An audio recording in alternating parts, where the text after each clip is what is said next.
Bonjour à tous, aujourd'hui je vais vous parler d'un film intitulé A Dog's Way Home, sorti en 2019. Vous êtes-vous déjà demandé ce que c'était que de voir le monde à travers les yeux d'un chien? Si c'est le cas, le moment est venu. Voici Bella, c'est un adorable chiot.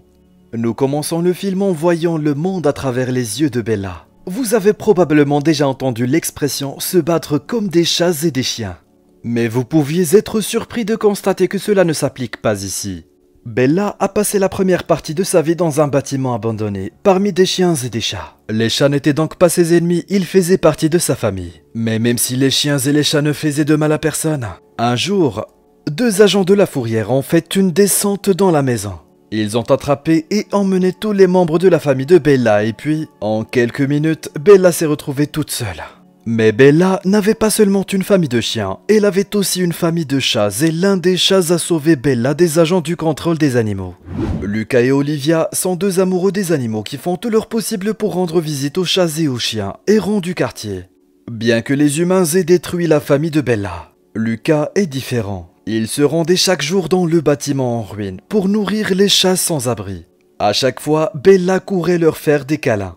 Lucas et Olivia sont immédiatement tombés amoureux de la gentille et énergique Bella. Lucas a même emmené Bella chez lui pour qu'elle puisse tenir compagnie à sa mère pendant qu'il était à l'école. Bella faisait bien son travail, elle réconfortait la mère de Lucas quand elle était triste. Bella adorait Lucas et sa nouvelle maison. Comme elle n'était qu'un chiot, tout était un jeu pour elle. Elle jouait toute la journée et Lucas était un bon propriétaire. Même quand elle se comportait mal, Lucas ne se mettait jamais en colère contre elle. En un clin d'œil, Bella a grandi, mais elle était tout aussi heureuse que lorsqu'elle était petite. Un jour, Lucas a trouvé une lettre scotchée à la porte de leur maison. Le propriétaire venait pour vérifier la maison, car il s'est avéré que les chiens n'étaient pas autorisés dans leur maison. Alors, Lucas et sa mère n'ont eu d'autre choix que de cacher Bella à l'association des vétérans. Bella pensait que c'était un nouveau jeu, mais pas très amusant. Une fois enfermée dans un placard de rangement, seule, Bella a commencé à aboyer pour que Lucas vienne. On pouvait entendre des aboiements partout dans la maison. Un des employés a découvert Bella, mais au lieu de la mettre à la porte, il l'a emmenée à la séance de thérapie de groupe en tant qu'invité spécial. Pendant la séance de thérapie, Bella a utilisé ses pouvoirs spéciaux pour réconforter les vétérans. Tous les anciens combattants l'ont immédiatement aimée et ont fait preuve de créativité pour la cacher aux médecins. Heureusement, tous les participants étaient des amoureux des chiens et n'avaient pas peur d'enfreindre quelques règles. Naturellement, Bella considérait ça comme un jeu.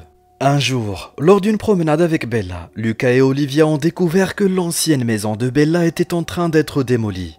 Les chats étaient en danger, mais le propriétaire ne se souciait pas d'une bande de chats. Lucas et Olivia ont immédiatement arrêté la démolition, provoquant la colère du propriétaire. Parfois, faire ce qu'il faut peut avoir de terribles conséquences. Le soir même, un agent du contrôle des animaux s'est présenté à leur porte, menaçant de leur enlever Bella parce qu'elle était dangereuse. Cela ne peut pas être une coïncidence. Alors que Lucas était en train de sauver Bella, il lui a appris un jeu pour qu'elle puisse revenir à la maison toute seule. Un jour, un écureuil malicieux a commencé à narguer Bella depuis la fenêtre. Alors Bella s'est naturellement lancée à sa poursuite. Lucas a fini par trouver Bella dans la rue, mais la fourrière n'était pas loin. Il était déjà trop tard. Lucas n'a eu d'autre choix que de laisser l'agent emmener Bella à la fourrière. Bella n'était pas le seul chien de la fourrière. Triste et effrayée, elle a fait tout ce qu'elle pouvait pour retrouver Lucas. Mais rien n'a marché. Le lendemain matin, Lucas est revenu la chercher. Bien qu'il ait été là pour la ramener à la maison, l'agent de la fourrière leur a donné un avertissement strict sur ce qui arriverait à Bella si elle était à nouveau prise. C'était trop cruel. N'ayant pas d'autre choix, Lucas a confié Bella aux parents d'Olivia qui vivaient en dehors de la ville. L'agent de la fourrière travaillait pour le propriétaire immoral. Mais la mère de Lucas l'a obligé à laisser Bella quitter la ville. Lucas et Bella ont partagé un au revoir sincère. Naturellement, Bella ne comprenait pas pourquoi elle partait si loin, ni pourquoi Lucas ne venait pas avec elle. Est-ce que c'était parce qu'elle n'a pas écouté et n'est pas rentrée à la maison quand on lui a dit de le faire? Les parents d'Olivia étaient des gens bien. Ils jouaient avec Bella et lui donnaient toujours à manger.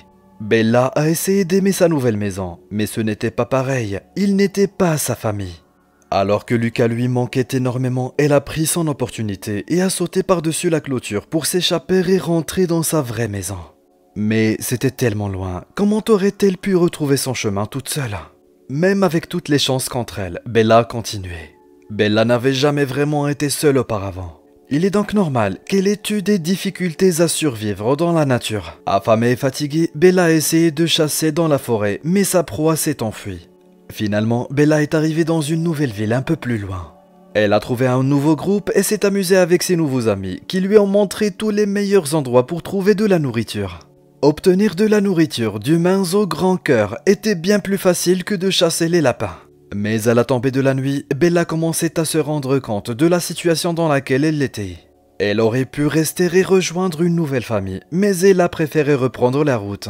Un jour, Bella a senti une odeur de sang et l'a attribuée à un puma qui avait été tué par des chasseurs. À proximité, Bella a trouvé un lionceau des montagnes qui était tout seul. Se souvenant de sa propre famille de chats, Bella a adopté le lionceau en le nourrissant et en le gardant tout chaud la nuit. Ensemble, ils ont traversé le désert. Bella était intelligente, elle avait appris que pour survivre, elle devait se procurer de la nourriture auprès des humains. Certains jours étaient plus faciles que d'autres, mais le petit lionceau grandissait à vue d'œil. Bella aimait son petit et faisait tout pour le protéger, même si cela signifiait combattre d'autres animaux. Heureusement, les coyotes ont été chassés par 3 hommes, mais alors que Bella semblait sur le point de retrouver Lucas, le petit a accidentellement fait fuir les hommes. Bella et le petit ont poursuivi leur voyage en jouant à de nouveaux jeux et en créant de nouvelles expériences. Excitée de retrouver un autre chien après si longtemps, Bella et les aboiements de l'autre chien ont provoqué une avalanche.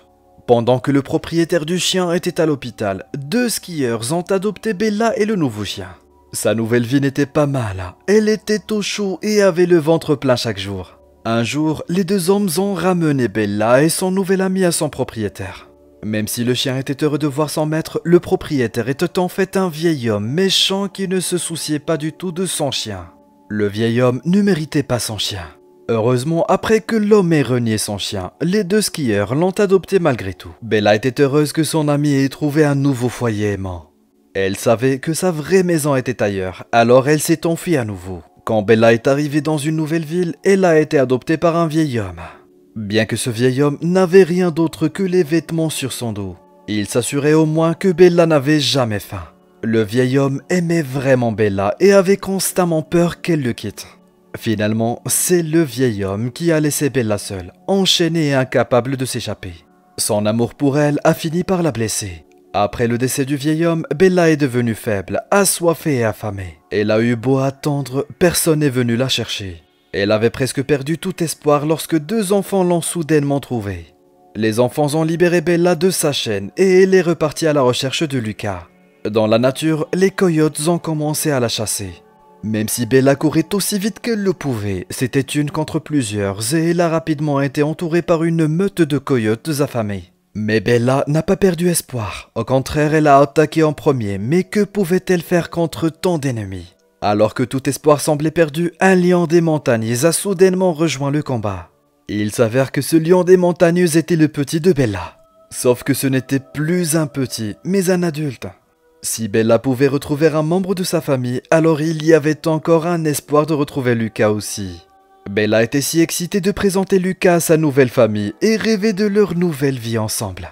Malheureusement, le lion de montagne savait qu'il ne pouvait pas rentrer avec Bella. Et Bella savait que sa place était avec Lucas. Bien que le choix ait été difficile, ils se sont séparés une dernière fois. En sortant de la forêt, Bella est arrivée sur une route très fréquentée. Comme elle n'était qu'un chien, elle ne pouvait qu'essayer de traverser la route en courant. Vous vous en doutez, Bella s'est faite renverser par une voiture sur la route, juste avant qu'elle ne puisse rejoindre l'autre au bout de la route. Même si elle souffrait, elle était trop proche pour s'arrêter où elle en était. Elle a continué à boiter sur le chemin du retour avec sa patte cassée. Après de longues années, elle était enfin de retour devant la maison de Lucas. Mais après avoir couru à l'intérieur, il s'est avéré que ce n'était pas la maison d'enfance dont elle se souvenait, et que les personnes qui y vivaient maintenant n'étaient pas sa famille. Bella ne comprenait pas où était Lucas, où était maman, où étaient les gens qu'elle aimait. Les personnes qui vivaient dans la maison ne savaient pas que Bella était une chienne formidable. Alors, elles ont appelé la fourrière. Comme prévu, l'agent de la fourrière a reconnu Bella immédiatement. Bella était intelligente, elle s'est échappée par la fenêtre et s'est rendue à l'autre endroit où Lucas pouvait être. C'était son dernier espoir. Bella boitait jusqu'à l'association des vétérans. À l'association des vétérans, certaines choses avaient été changées depuis que Bella était partie. Il y avait encore plus de chiens pour aider les vétérans. Mais ça ne veut pas dire que les gens avaient oublié Bella. En fait, ses anciens amis étaient tout excités de revoir Bella et l'ont accueillie chez eux. Plus important encore, elle a finalement trouvé Lucas, il ne l'avait pas oublié non plus. Les joyeuses retrouvailles ont été interrompues par un escadron de voitures de police devant l'association des vétérans. L'agent de la fourrière avait appelé des renforts pour prendre Bella. S'il prenait Bella, elle mourrait. Heureusement, aucun des vétérans n'était prêt à abandonner Bella. Ils l'ont tous défendue et aidée comme elle l'avait fait pour eux. Juste quand il semblait que tout espoir était perdu, Bella a été sauvée grâce à un détail technique.